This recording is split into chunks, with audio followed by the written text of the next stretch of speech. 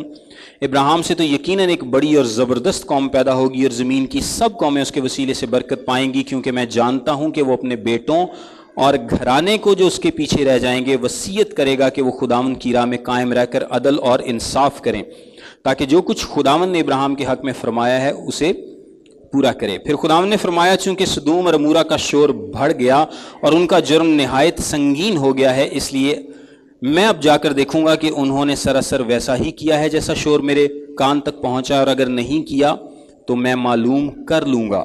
سو وہ مرد وہاں سے مڑے اور سدوم کی طرف چلے، اور ابراہیم خداوند کے حضور کھڑا ہی رہا۔ اچھا، یہاں سے میں تھوڑا سا آپ کو ایکسپلین کرتا ہوں کہ وہ تین مرد خداوند کے پاس آئے ہیں، یعنی ایک خداوند یسوع مسیح ہیں، دو فرشتے ہیں، مرد کی صورت میں وہ آتے ہیں اور کھانا بھی کھاتے ہیں۔ کیا کرتے ہیں؟ کھانا بھی کھاتے ہیں۔ جب یسوع مسیح مردوں میں سے جی اٹھے تھے تو توما یقین نہیں کر رہا تھا، وہ کہتا ہے جدوں تک میں وہ زخماں سے انگلی پا کے نہ ویکھ لواں۔ خیر توما نہیں، باقی بھی سارے یقین نہیں کر رہے تھے، باقی کیڑا سارے نے مان لیا سی، کوئی بھی نہیں تھا یقین کر رہا۔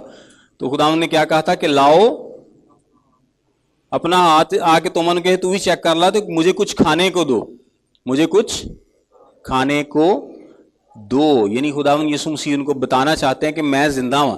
سو جلالی بدن میں، اور اس وقت بھی یسوع مسیح جلالی بدن میں تھے، اس وقت بھی وہ کیا ہے؟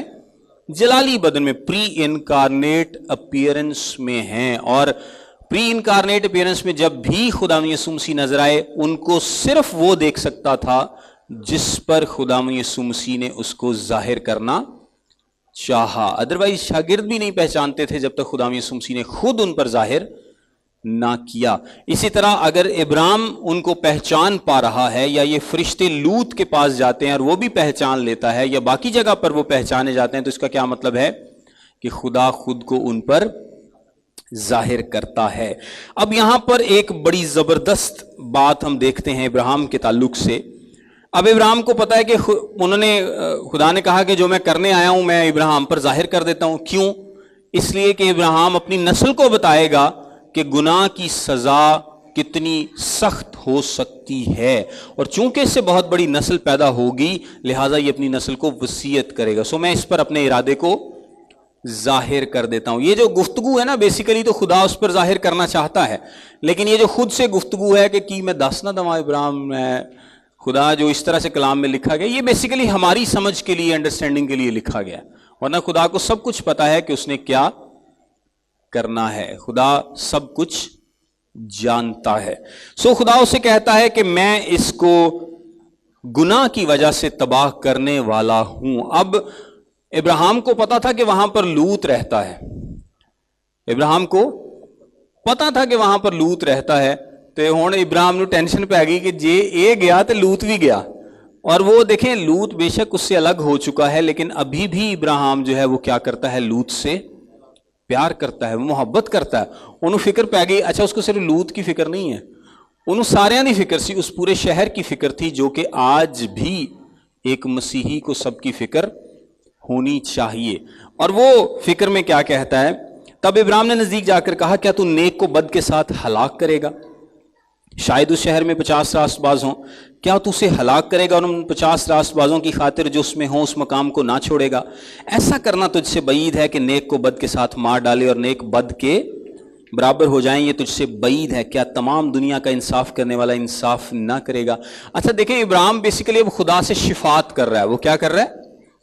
شفاعت کر رہا ہے، دعا کر رہا ہے۔ اور دعا کیا کر رہا ہے؟ ایک تو اسپیسیفک دعا کر رہا ہے، مطلب کوئی جنیرک عمومی دعا نہیں کر رہا کہ خدایا وہ اتنے جی راست باز ہون تو پھر کی ہوئے گا۔ وہ کہتے ہیں اگر 50 راست باز ہون تے، اور وہ دعا سب کے لیے کر رہا ہے کہ اگر 50 راست باز، خدا نے کہا ٹھیک ہے جی 50 ہوئے تو میں چھاڑ دوں گا۔ کیونکہ ابراہیم خدا کو کیا بات یاد دلا رہا ہے؟ ویسے تو خدا کو یاد دلانے کی ضرورت نہیں، لیکن وہ کیا دعا کر رہا ہے کہ خدایا تو نیک کو بد کے ساتھ ہلاک نہیں کرتا، یہ تیرے اصولوں کے خلاف ہے۔ یعنی وہ خدا کی مرضی کے مطابق دعا کر رہا ہے، اور جو دعا خدا کی مرضی کے مطابق ہوتی ہے خدا ہمیشہ اس کو قبول کرتا ہے۔ سو ابراہیم خدا کی مرضی کے مطابق کہتا ہے کہ تو نیک کو بد کے ساتھ کیسے ہلاک کر سکتا ہے؟ شاید وہاں پر 50 راست باز ہوں۔ اور خدا نے فرمایا اگر مجھے سدوم شہر کے اندر 50 راست باز ملیں تو میں ان کی خاطر اس مقام کو چھوڑ دوں گا. پھر لکھا تب ابراہیم نے جواب دیا اور کہا دیکھیے میں نے خداوند سے بات کرنے کی جرت کی اگرچہ میں خاک اور راکھ ہوں, شاید 50 راست بازوں میں 5 کم ہوں, کیا ان 5 کی کمی کے سبب سے تو تمام شہر کو نیست کرے گا؟ اس نے کہا اگر مجھے وہاں 45 ملیں تو میں اسے نیست نہیں کروں گا. پھر اس نے اس سے کہا کہ شاید وہاں 40 ملیں. تب اس نے کہا میں ان 40 کی خاطر بھی یہ نہیں کروں گا. پھر اس نے کہا خداوند ناراض نہ ہو تو میں کچھ اور عرض کروں, شاید وہاں 30 ملیں. پہلے ہم نے 5 دا فرق پایا, ہوں 10 دا فرق. اس نے کہا اگر مجھے وہاں 30 بھی ملیں تو میں ایسا نہیں کروں گا. پھر اس نے کہا دیکھیے میں نے خداوند سے بات کرنے کی ضرورت میں, شاید وہاں 20 ملیں. پھر اس نے کہا دیکھیے میں نے خداوند سے بات کرنے کی ضرورت کی, شاید وہاں 20 ملیں. اس نے کہا میں 20 کی خاطر بھی اسے نیست نہیں کروں گا. تب اس نے کہا خداوند ناراض نہ ہو تو میں ایک اور بار عرض کروں, شاید وہاں 10 ملیں. اس نے کہا میں 10 کی خاطر بھی اسے نیست نہیں کروں گا. جب خداوند ابراہیم سے باتیں کر چکا تو چلا گیا اور ابراہیم اپنے مکان کو لوٹا. اچھا یہاں پر بڑی انٹرسٹنگ بات ہے. ایک تو ابراہیم کی پرسسٹنس دیکھیں. ابراہیم کیا کر رہا ہے؟ خدا ہمیں کیا سکھاتا ہے کہ ہم دعا کس طرح سے کریں؟ پرسسٹنس. یا کہ تسی پنجابی سکھو نا, مطلب ٹھیٹھاں یا لگے رہو, تسی پیچھے نہیں ہٹنا. پرسسٹنس کا مطلب یہ بھی ہو سکتا ہے. اور یسوع مسیح نے کیا مثال دی تھی؟ بیوہ کی. کیا مثال دی تھی؟ بیوہ کی. کہ جب وہ ایک بے انصاف قاضی کے پاس جاتی ہے تو وہ کہتی ہے انہیں میرے ناک سے دام کر دینا آگے, یہ تو میں انصاف ضرور کرنا ہے.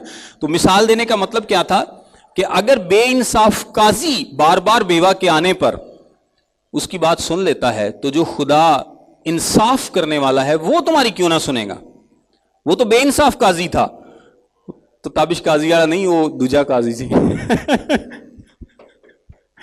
وہ بے انصاف قاضی تھا اور اس نے دعا سن لی. جب بار بار اس سے کہا گیا, اس سے ریکویسٹ کی گئی, تو خدا جو انصاف کرنے والا ہے, جو انصاف پسند ہے, وہ تمہارے بار بار پرسسٹنٹ دعا کرنے سے کیوں نہیں سنے گا؟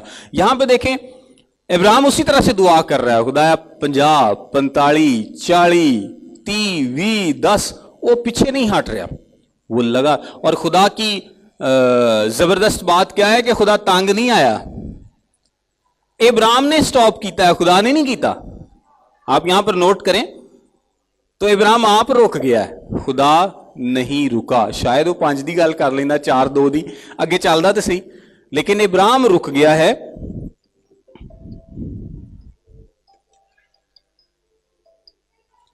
ابراہیم رک گیا ہے.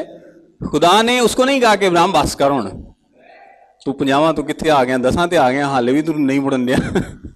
سو آپ جب بھی خدا کے حضور میں دعا کرتے ہیں, شفاعت کرتے ہیں, ایک تو اسپیسیفک ہو کر کریں.